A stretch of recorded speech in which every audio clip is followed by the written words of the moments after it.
తెలంగాణ రాజకీయం చాలా రసవత్తరంగా మారుతుంది. ముఖ్యంగా బీఆర్ఎస్ బీజేపీ మధ్య బంధం బలపడుతుందంటూ కూడా కాంగ్రెస్ పార్టీ ఇప్పటికే విమర్శలు లేవనెత్తుంది. అయితే దీనిపైన కేటీఆర్ కూడా చాలా ఆగ్రహం వ్యక్తం చేశారు.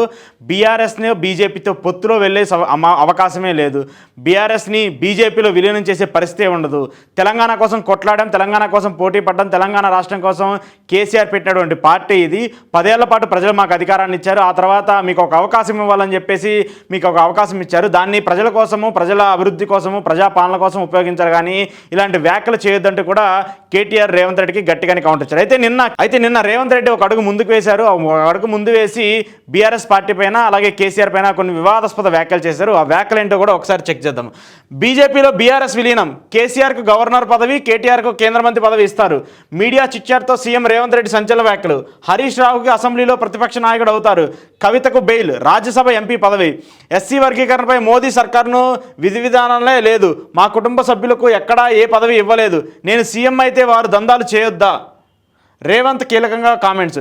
బీఆర్ఎస్ పార్టీ బీజేపీలో విలీనం అయ్యే అవకాశం ఉందని సీఎం రేవంత్ రెడ్డి అన్నారు. బేరసారాలు వివిధ స్థాయిల్లో జరుగుతున్నాయని, కేసీఆర్కు గవర్నర్ పదవి అలాగే కేటీఆర్కు కేంద్ర మంత్రి పదవి ఇస్తారని తెలిపారు. హరీష్ రావుకు అసెంబ్లీలో ప్రతిపక్ష నాయకుడు అవుతారంటూ కూడా వ్యాఖ్యానించారు. రాజ్యసభలో బీఆర్ఎస్కు ఉన్న 4 ఎంపీలను బదులుగా కవితకు బెయిల్ వస్తుందని, ఆమెకు రాజ్యసభ ఎంపీ పదవి ఇస్తారని తెలిపారు. శుక్రవారం ఢిల్లీలో ముఖ్యమంత్రి తన అధికారిక నివాసంలో తెలుగు మీడియాతో ఇష్టాగోష్ఠిలో మాట్లాడారు. కాంగ్రెస్పై బీఆర్ఎస్ బీజేపీ పలు రకాలుగా విమర్శలు చేశాయని అన్నారు. ఎన్నికల ముందు కాంగ్రెస్ పోటీలోనే లేదన్నారు. తాము అధికారంలోకి వచ్చాక ఈ ప్రభుత్వం ఎక్కువ రోజులు ఉండదన్నారు. కానీ ఇప్పుడు రాష్ట్రంలో ప్రతిపక్షం ఉంటుందా ఉండదా అనే పరిస్థితి వచ్చింది. ఇక ఎస్సీ వర్గీకరణపై మోదీ ప్రభుత్వం ఎటువంటి విధానం లేదని రేవంత్ ఆరోపించారు. అంటే ఇక్కడ ప్రధానంగా ఆరోపిస్తుంది ఏంటంటే రేవంత్ రెడ్డి బీఆర్ఎస్ పార్టీకి ఇక్కడ బలం ఉన్నప్పటికీ కూడా దాన్ని నడిపించేందుకు లీడర్స్ లేరు.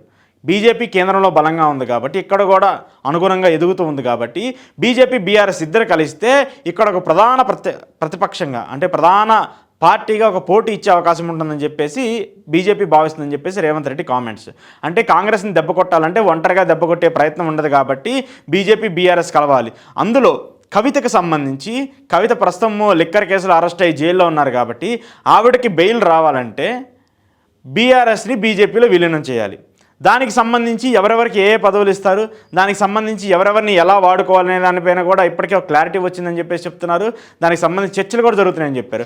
అయితే కేసీఆర్కి సంబంధించి గవర్నర్ పదవి, అలాగే కేటీఆర్కి సంబంధించి కేంద్ర మంత్రి పదవి, అలాగే కవితకు సంబంధించి రాజ్యసభ పదవి ఇస్తారని, అంటే బెయిల్ ఇచ్చేసి రాజ్యసభ పదవి ఇస్తారని చెప్పి చెప్తున్నారు. ఎందుకంటే బీఆర్ఎస్కి సంబంధించి 4 రాజ్యసభ ఎంపీలు ఉన్నారు, బీజేపీకి బలం తక్కువ ఉండడంతో ఈ 4 ఎంపీలను బీజేపీలోకి పంపించి ఆ బీజేపీ లాబింగ్ తర్వాత కవితను బయటికి తీసుకొచ్చే ప్రయత్నం కేసీఆర్ చేస్తున్నారని చెప్పేసి రేవంత్ రెడ్డి చేస్తున్నటువంటి వ్యాఖ్యలు. దీనితో పాటు హరీష్ రావుకి సంబంధించి, హరీష్ రావుకి రాష్ట్రానికి సంబంధించిన వ్యవహారాలను అప్పగిస్తారు. రాష్ట్రానికి సంబంధించి ప్రతిపక్ష నాయకుడిగా హరీష్ రావు ఉంటారని చెప్పేసి రేవంత్ రెడ్డి చెప్తున్నటువంటి మాట. సో ఇవి ఎంతవరకు నిజము? రేవంత్ రెడ్డి లాంటి వ్యక్తి ఇలాంటి కామెంట్స్ చేయటము, ఒక పార్టీకి సంబంధించి, ఒక పార్టీ విలీనానికి సంబంధించి ఈ కామెంట్స్ చేయడం ఎంతవరకు సరైనవని చెప్పేసి ప్రజలు ఆలోచిస్తున్నారు. దానితో పాటు తెలంగాణకు సంబంధించి ముఖ్యంగా బీఆర్ఎస్ పార్టీ కానివ్వండి, కేసీఆర్ కానివ్వండి, చాలా బలంగా ఉన్నటువంటి పార్టీ, గ్రౌండ్ లెవెల్లో కార్యకర్తలు యాక్టివ్ రోల్లో ఉన్నటువంటి పార్టీ. ప్రస్తుతం మెయిన్ స్ట్రీమ్ లీడర్ లేకపోయినప్పటికీ కూడా ఆ పార్టీకి చాలా బలం ఉంది. ఆ పార్టీకి మొన్న జరిగినటువంటి ఎన్నికల్లో కూడా చాలా మంచి సీట్లు వచ్చాయి. పార్లమెంట్ ఎన్నికల్లో దెబ్బతిన్నప్పటికీ కూడా అసెంబ్లీలో చాలా మంచి సీట్లు వచ్చాయి, చాలా మంచి రిజల్ట్ వచ్చింది. సో ఈ నేపథ్యంలో పార్టీని బలోపేతం చేసుకోవడం పైన బీఆర్ఎస్ పార్టీ దృష్టి పెట్టి, పార్టీని బలోపేతం చేసుకోవడం పైన కేటీఆర్ కానీ, హరీష్ రావు కానీ, కేసీఆర్ కానీ దృష్టి పెట్టి పార్టీని అభివృద్ధి చేసుకోవాలని చెప్పి సజెస్ట్. అలా కాకుండా కూతురు కోసమో లేదంటే పార్టీ కోసమో పదవుల కోసమో బీజేపీతో అంటగాగుతూ, బీజేపీతో వెళ్ళి వాళ్ళతో దోస్తీ చేస్తూ పార్టీని విలీనం చేయడానికి కూడా వాళ్ళు సిద్ధంగా ఉన్నారంటూ రేవంత్ రెడ్డి చేస్తున్నటువంటి వ్యాఖ్యలపైన మాత్రం ఒక దుమారం రేపుతుంది. దీనిపైన కేటీఆర్ స్పందించినప్పటికీ దీనిపైన అయితే ఒక పూర్తి స్థాయి క్లారిటీ రావాలి. దీన్ని ఎంతవరకు తీసుకెళ్తారు అంటే, ఎప్పటి నుంచో ఒక నానుడైతే ఉంది బీఆర్ఎస్లో బీజేపీ సపోర్టో లేదంటే విలీనమో లేదంటే వీళ్ళిద్దరూ పొత్తు పెట్టుకుంటారు అనేది మాత్రం కామన్గా జరుగుతుంది. అయితే జిహెచ్ఎంసీ ఎన్నికల్లో, అంటే జిహెచ్ఎంసీ ఎలక్షన్స్ సంబంధించి ఒక కొలిక్కి వచ్చే అవకాశం ఉంటుందని చెప్పేసి భావిస్తున్నారు. ఆ నేపథ్యంలో బీజేపీకి అలాగే బీఆర్ఎస్కి మధ్య ఒక బంధం ఏర్పడే అవకాశం ఉంటుందని చెప్తూ ఉన్నారు. మరి ఆ బంధం నిజంగానే ఏర్పడుతుందా లేదంటే ఇవన్నీ రాజకీయ పరంగా వచ్చేటువంటి మాటలేనా అనేది మాత్రం చూడాల్సి ఉంది.